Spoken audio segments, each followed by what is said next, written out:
posachedwapa tikupatsirani zimene wayankhula Bon Kalindo.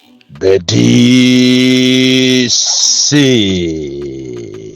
lero lili ndi nkhani zazikulu zokwanira ziwiri ndipo ndizing'alula mopanda mantha. Paja ineyo ng'alulization simaona kuti uku ndikawandani kapena chipani ichi ndi chandani. Ine ndimangoswa kuswa basi ndi ng'alulization imeneyo. Ine ndi the DC, mwana woopsa kwambiri wopanda mantha. Msanga tiyambe ndi nkhani yathu yoyamba. Imeneyi ndi yozuzula mafumu osiyanasiyana amene akumatengerapo advantage zolandira ndikuyamba kumazunza anthu. Lero ndikutengerani kuzomba kwa mayaka komanso mapeto achilazuluko kwa atiyembiza kumene kuli mafumu amene ali ndi chikhalidwe chonyasa ngati kwa Aswedi, Bwana Usi, Namwera, komanso mafumu anzawo kumene akumazuza anthu nkhani ya zolandira makamaka pamene boma lapanika nkhani ya fetereza. Simungakhulupirire kuti Amalawi nkhani ya fetereza pakali pano pa boma likuperekabe fetereza wa osika mtengo uja kwa Amalawi amene sindikuziwa kuti cholinga chawo ndi chani. Chifukwa fetereza uja anayenera kubwera nthawi yabwino kuti anthu alandire ayike m'minda mwawo ndi cholinga kuti akhale ndi zokolola zambiri. Koma popeza ndi boma la mamafiya apezeka kuti fetereza uja wayalukira kusavuka. Fetereza wabwera mochedwa kwambiri panopa adakaperekabe. Ndipo amene amapanga zoperekawo zolandirawo amene akuyendesa program imene ya ku Ministry of Agriculture Ministry imene ndi ministry yofoira kwambiri limodzi ndi minister wawo apangisa kuti anthu chaka chino akhale ndi njala. Akuperekabe mopanda manyazi fetereza osika mtengo. Ndiye feterezayo ali naye ulendo uno aperekano kuzomba chakwa mayaka kwa atiyembiza kumene mafumu amatiyembizamo akumapita khomo ndi khomo ndikumatolera ma 10,000. Ukapitaso kogulaso feterezayo munthu ukapita osauka iwe usanagule feterezayo akumachitaso demand 20,000 15,000 ina yapadera kusonyeza kuti zimene ankanena kuti thumba tiziligula mochipa anthu akuligula nonso wano thumba lija modula kuzuzana tokha Amalawi. So inu mafumu akwatiyembiza muziwe kunena kuti ifeyo Amalawi tikukuonani ndipo anthu anu akukudandaulani chifukwa uthenga kuti inuyo mafumu akwatiyembiza mukumatenga ma 10,000 kwa anthu anu wachokatu m'mizi mwanu momo kutipeza ife a DC desk kuti tiulule komanso tizuzule mchitidwe umene wonyasa omazunza Amalawi kumazunza Amalawi osauka kumabera ndalama zawo. Kodi tu Malawi munomwe zimene zikuchitika ndi zodabwisa kwambiri. Olo munati mpite ku State House mukamva nkhani zomvesa chisoni kunena kuti anthu ajama akuwatenga madera osiyanasiyana mwachisanzo ngati anthu amene achokera ku Mtakataka mawiki amenewa akuti akafika pa gate ya State House kuti kumene koko alowe akalandire ma 50,000 awa aphwekawa akumabwezedwa anthu amene alibe nsapato. Are you really serious? Inu mmaganiza kuti munthu wakumuzi mwamuza kuti atenge chovotera chache ndi chanzika munthu yondo osauka akabwereke nsapato ngati iye alibe nsapato basi. Andinzomvesa chisoni kuti anthu mukumatenga madera atali ulendo nawo ku State House mukafika kumene koko basi mukafika pa gate paja akumasika ndikumasecha akasecha akapeza kuti alibe nsapato ndi akumamubweza kunena kuti iweyo ulibe nsapato ukapangisa manyazi president. Mmene mmamutengamo simaona kuti munthu alibe nsapato. Mwaziwa kuti alibe nsapato atafika pa office yanu kapena kunyumba kwa president. ife Amalawi ndi anthu ofoira kwambiri, azisogoleri ofoira kwambiri, amene simmafuna kuti president wanuyo aziziwa kapena aziona zonyasa. That is why even lolo akamapita kumalo kokayendera mmatenga kukapalapalako misewu, chikhalire nicho misewu sinali yabwino, koma mukangoona president akubwera kumeneko mmakapalapala misewuyo. Ndi uchisiru weni kuti muzizuza anthu kapena muzimunamiza president anuyo, amene ngakhale kafukufuku akuchita kunena momvekeratu kuti Amalawi sakumufuna, Amalawi atopa naye. Koma ndithu kuli anthu ena ku MCP ko amene mukupitabe kumamunamiza president wanuyo. Kaya ndi programu yobera yomweyo komatu ndiye muyaluka musavuka.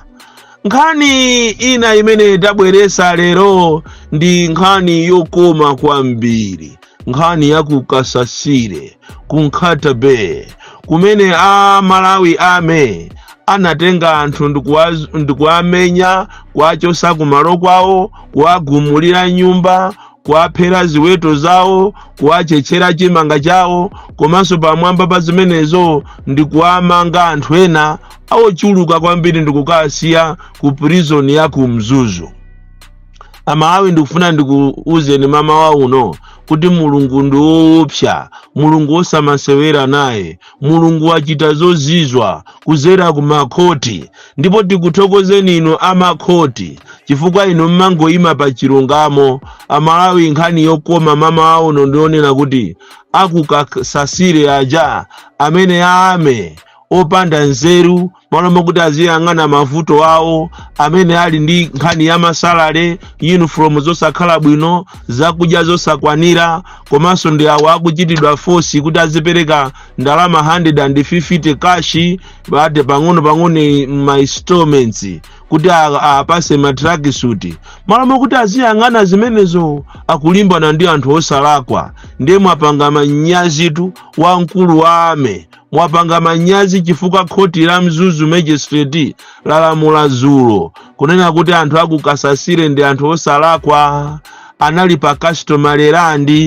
Ngati inuyo munali ni nkhani mukanapita kwa mafumu, chifukwa cha mafumu ndi amene anapasa anthu omalo, komanso kuzera ku Ministry of Lands, kumene chili china chodabwisa nchonena kuti a Ministry of Lands ali pa ndandanda omanena kuti malo amene aja ndi ame.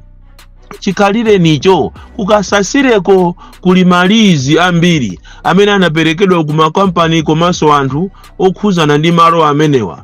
Ndiye inuyo lero mwayaluka khoti la kuyalusani, mupange manyazi ma PS akuame, aku defense, PS waku local government, ma PS osiyana pakana DC kuje ni kumzimba. Mupange manyazi akunkhata be, mupange manyazi chifukwa Mulungu sosewera naye. Tithokoze kwambiri kunena kuti anthu ose anenedwa kuti alibe mulandu, acquitted, wash out, ndipo pamene papa akunena kuti ame awalipire anthu so heavily.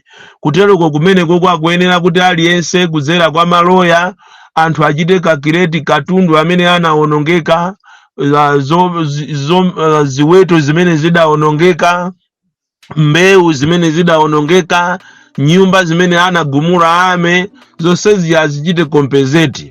Komanso tipemphe panopa kunena kuti compensation imene ikuyenera ikhale yayikulu kwambiri, chifukwa kuli ana almost 1082 amene samapita ku sukulu, ana akazi ndi amuna amene sanapite ku sukulu kuchokera mu November chaka chatha kuzafika pano, chifukwa cha khalidwe lonyasa kwambiri la mkulu wa ame ndi president wache amene munakathamangisa anthu osalakwa amene amakhala pa malo awo, ndipo inu munachita kuwapeza anthuwo ndikukapempha malo. Andi ndizodabwisa kuti mafumu ena tili ndi mafumu ofoira kwambiri amene samakhala ndi mbali ya anthu ofuna kuteteza anthu awo, mafumu ogudwa. Malomo kuti azikhala ndi anthu awo ndikumakhala basi kumaikira boma kumbuyo kugudwa. Shame on you mafumu akumene kunkhata be, chifukwa maonesa khalidwe loyipa. Inu ndi amene mmayimba mafoni kumadandaula kunena kuti anthu anu akuzunzika. Lero liatabwera ame mutangoona ma envelope ndi ndalama munasintha ma statement, malomo kuti mukhale ndi anthu aja inu kumapanga zanu ndikumalankhula ma statement osiyana. Enanso ndi awaso atolankhani ena ndiomvesa chisoni kwambiri. You are not professionals. Malamo kuti mukachite ripoti zimene zili pa ground simachita ripoti mmanena zosiyana. Zimene zimachitika kukasasire anthu aja amachita ripoti zosiyana. Nzomvesa chisoni kwambiri kunena kuti Malawi munomu anthu amazunzika koma ma reporters simafuna kuchita ripoti zenizo. Ndi anthu ena awawa amene amwe amazi amanyi ku Blantyre ku bakery ina ndipo tiulula masiku akubwera wakafukufuku akachitika akumwa amwe mazi kwa chaka amanyi maziwo. Koma ma reporters mwakhala mukupita kumene koko amibawa ataimuzi koma nkhani imene wosayiulula mutalandirako makobiri. Ndizomvesa chisoni kwambiri, ndizomvesa chisoni kuti bakery imasakaniza mazi ina yopanga bread mblant muliro mucheni mulimbi imasakaniza mazi ndi manyi anthu ndikumamwa kumene koko kumasegula mmimba kwa chaka zakazi. Koma abatola nkhani kuti nkhani imene imuilembe osayilemba ayi. Ndizomvesa chisoni kwambiri.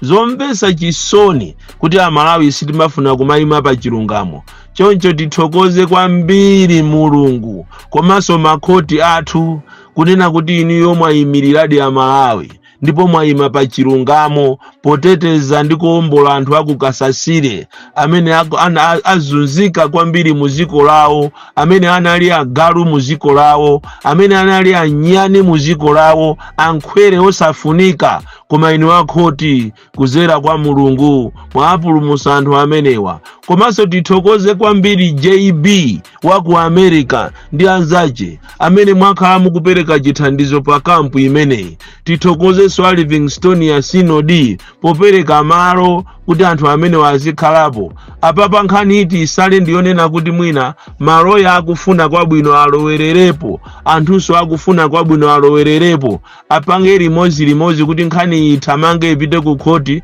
ku high court, kuti ikachite determine kuti mwini wa malowa ndi ndani, mwini wa malo ndi ndani. Koma ife tithokoze amakhoti ndipo mukuyimirira Amalawi kufuna kusaphera anthu ufulu wawo. Tithokoze ndithu chifukwa cha chimenechi anthu aja atuluka ku ndende ndipo zaziwika sopano kunena kuti anthu aja ndi osalakwa amakhala malo awo amene anapasidwa ndi mafumu, malo amene amachedwa kuti customary land. Inutu mudyere nyama Mulungu muitafune mochuluka nyamayo. Ayi tithokozeso akuluakulu amene amayang'anira kampu imeneyi yakukasasire ngati aharawa masiya ntchito zanu kumakayang'anira anthu amene wawa kuwathandizira anthu awa pena ndi pena. Ine ndakunyadirani kwambiri. Mulungu azikudalisani. Tinyade koopsa tinyade ife Amalawi first kwa ifeyo siku la lero. This is victory. Mulungu watiwinisa nkhondo imene iyi ndipo ndizopangisa manyazi kumamvaso kuti amewo amene amathamangisa anthu kumaloko ndi amene sowatenga matrekta awo kumalima. Tinakuwuzani Amalawi kuti anthu andi afiti, malo amene wawa kuli golidi, malo amene wawa amazalako mbewu osasirako fetereza. Lero omwe aja amfuti aja ndi amene sowakulima kumene koko minda yawo. Ndiye mwanyatu Mulungu wakupangisani manyazi. Ndi mmene muti mugwere tuzisankho zikubwerazi. Ena ndi awaamba kuyaluka ba ministala muyaluka simunati mukuyenera inu anthu andale mukamapanga zinthu zanu muzipanga mosamala kwambiri. Ena ndi awa DPP kubalaka basitu kumeneko tu incumbent MP wa kumeneko kumuopseza nzaje kuti asabwere ati amupha. Komanso ena ndikumana ama kumeneko kubalakako kukhwisa kumana ama kuti a first lady, former first lady atituma kunena kuti munthu uyu basi angokhala yemweyo kansala.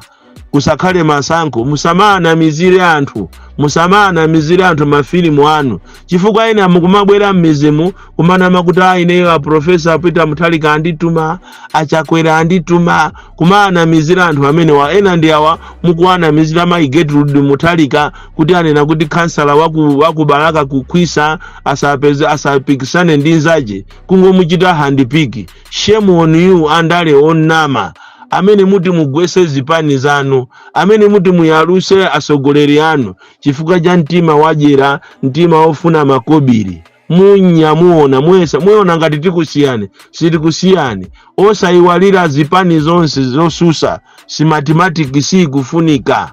Mukangolimbikira kuti musiye nkhani imene osachita ripoti ku maiko ndi mabungwe komanso kupita ku khoti muzalira siku laje limenelo.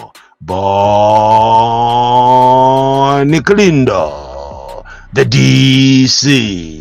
Mwana woopsa kwambiri, the most deadly and dangerous child from Jeza Village, T.A. Mabuka, Box 76, Mulanje, Malawi, Southern Africa.